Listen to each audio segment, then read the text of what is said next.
प्रतिभा को बचपन से ही सवाल जवाब का बहुत शौक होता है, जिसके चलते मम्मी पापा उसे किताबें ला कर देते हैं। लेकिन वो उनकी जगह गूगल की मदद लेकर अपने पास अतरंगी सवालों का पिटारा भरे रखती है, जिनसे वो लोगों को अपने आगे बेवकूफ दिखाने के लिए हर बात पर सबसे अतरंगी सवाल पूछती रहती है। ओ बहू, कहाँ है? जरा जल्दी इधर आ। क्या हुआ मम्मी जी? ऐसा कौन सा आसमान सिर पर आ गिरा जो इतनी हबड़ तबड़ में बुलाया? अरे आसमान का तो पता नहीं, पर इसकी छत जरूर गिरेगी। कितनी बार बोला है कि इसे रिपेयर करा लो। मम्मी जी, ऐसी क्या चीज है जो आपसे कभी सवाल तो नहीं पूछती, पर फिर भी आपको हमेशा उसका जवाब देना पड़ता है? हे भगवान, यहाँ घर गिरने को आया और इसे केबीसी खेलना है। अरे तू अपने सवालों का टोकरा अपने पास ही रख, मेरा बेटा करा देगा। वो आलसी, उनके भरोसे रही तो छत पक्का गिरेगी। इससे अच्छा है कि जल्द जवाब ही दे दो। प्रतिभा की बात सुन सास असमंजस में वहीं बैठ जाती है, जिसे देख प्रतिभा मुस्कुराते हुए वहां से चली जाती है। और मती मारी गई थी जो इस सवालों की दुकान को घर ले आई। क्या हुआ माँ, इतनी परेशान क्यों बैठी हो? अरे हाँ आजा, सब तेरी वजह से तो हुआ है। पूरी दुनिया में तुझे कोई दूसरी लड़की नहीं मिली थी शादी करने के लिए, जो इस सवाल बवाल को मेरे सिर पर ला बिठा दिया। अब क्या सवाल पूछ लिया प्रतिभा ने? इस पर सास अभय को प्रतिभा का सवाल बताती है, जिसे सुनकर अभय जोर जोर से हंसने लगता है। अरे माँ, प्रतिभा के पास जाओ और बोलो उसका जवाब है मोबाइल फोन, जो हमसे कोई सवाल नहीं पूछता, लेकिन हमें हमेशा उसके बजने पर जवाब देना ही पड़ता है। ओ हाँ, चल अब दफा हो, आलसी कहीं का। इस पर अभय के वहां से जाते ही सास प्रतिभा के पास जाकर उसे जवाब दे देती है, जिसे सुन प्रतिभा हैरान रह जाती है, लेकिन अपनी बात के चलते छत की रिपेयरिंग का काम करा देती है। मेरे सवाल का जवाब इतनी जल्दी देना मम्मी जी के बस की तो बात है नहीं। कोई मुझे इतनी जल्दी हरा दे ये कभी नहीं हुआ, और ना ही मैं होने दूंगी। अब देखो। इसके बाद तो जैसे बात प्रतिभा के अभिमान की हो जाती है, जिसमें वो सास से बदला लेने का मौका ढूंढने में जुट जाती है।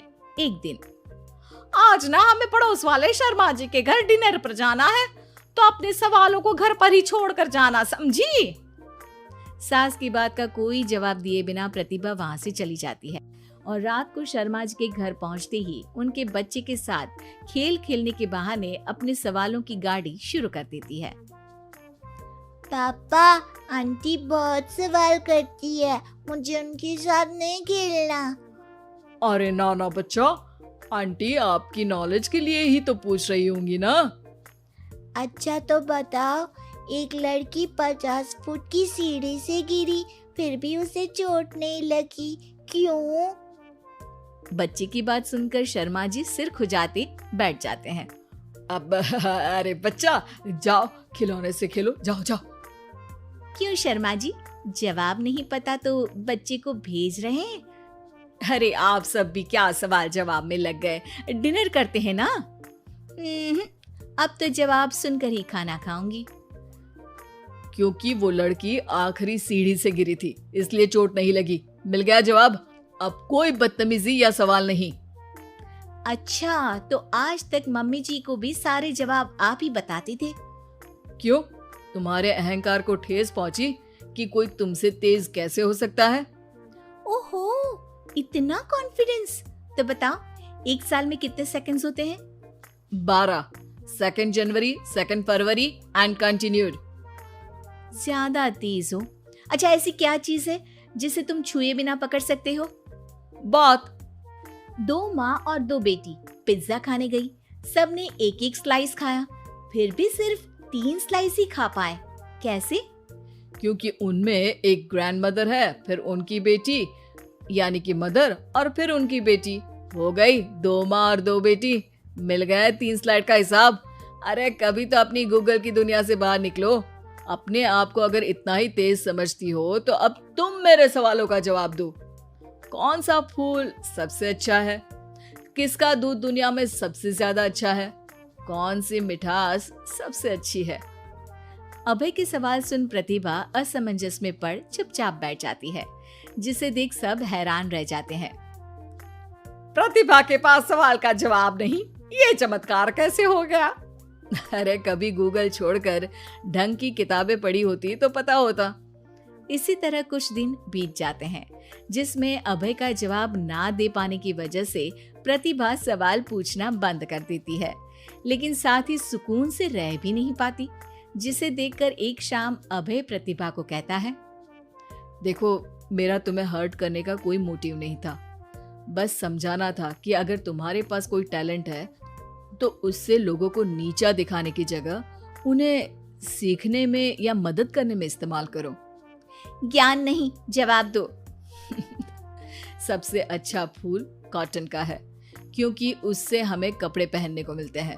सबसे अच्छा दूध माँ का है, क्योंकि उसकी वजह से एक बच्चा स्वस्थ और तंदुरुस्त रहता है। और सबसे अच्छी मिठास तुम्हारी जुबान में होती है। अगर जुबान से अच्छा बोलोगे तभी तो लोगों से जुड़ पाओगे, उनके मन और जीवन में घर कर पाओगे। अभी भी ज्ञान ही दिया, लेकिन ऐसा जो मेरे पास नहीं था। सॉरी, मुझे कभी समझ में ही नहीं आया कि मैं कितना गलत कर रही हूँ, और ना ही किसी ने समझाया। पर अब वादा करती हूँ, गूगल से ज्यादा किताबों में समय लगाऊंगी, और जो भी सीखूंगी उससे शो ऑफ नहीं करूंगी, लोगों की हेल्प करूंगी।